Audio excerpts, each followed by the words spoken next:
Welcome to the Genius Factory. Enjoy the video. In this video, I will show how to make donuts without yeast.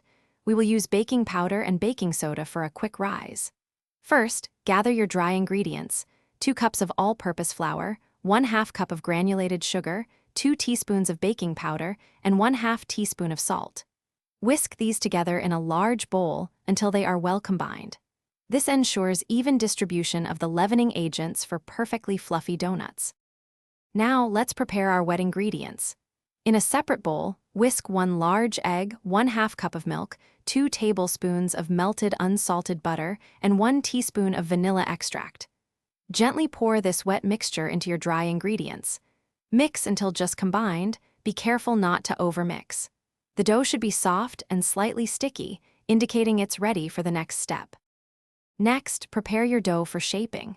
Lightly flour a clean surface and gently roll out the dough to about 1/2 inch thickness.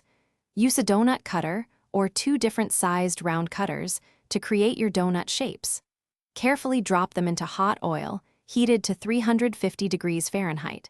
Fry for 1 to 2 minutes per side until they are beautifully golden brown. Finally, let's make a simple glaze. In a bowl, whisk together 2 cups of powdered sugar, 3 tablespoons of milk, and 1 teaspoon of vanilla extract. Adjust the milk amount until you achieve a smooth, pourable consistency.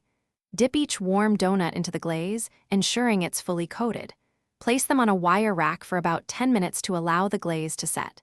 Enjoy your homemade, yeast-free donuts. Thanks for watching. If you found this helpful, don't forget to like and subscribe.